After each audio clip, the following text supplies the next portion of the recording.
Cum zici? Mama? Good girl. Aruncă și în cadă după aia acum, că îi place în cadă. Cum zici? Cum? Mama?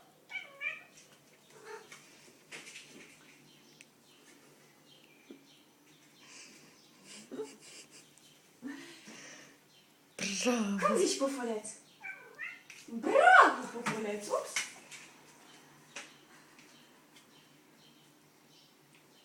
Hai la mama! Good girl! Cum zici, pufuleț? Nu? Mama? Mama? Oi, chiubetă!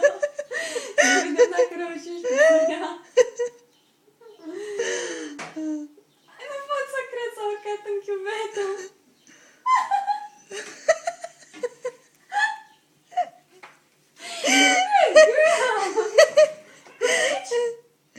Mama? E ce filmuleț aici, ce s-a dat un spectacol, pufuleț. Hai, repede, repede, repede! Dă și în cadă, că îi place. Cum zici?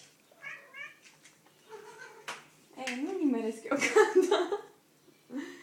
Hai, mama, hai să nimerim cada.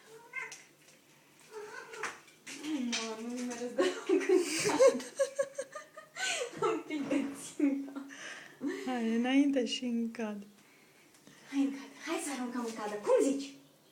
Cum zici? Mama? Nu mai zici? M-a supărat mine, nu i-am mai aruncat în cadă.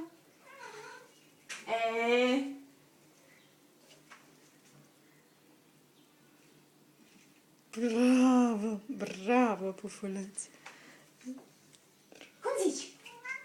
Bravo! Gata, ai revenit vocea odată ce am aruncat în cadă. O să pus embușul. Haide pe și ce embușul? Cum zici, pufuleț? Ce te uiți așa la mine? Mama? Oh, iar în chiuvetă, iar ară dilema.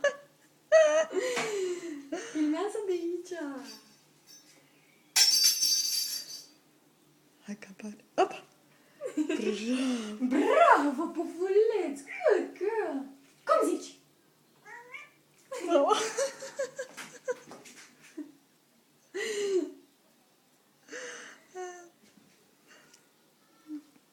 Gata, gata. Hai să lăsăm că... Bravo!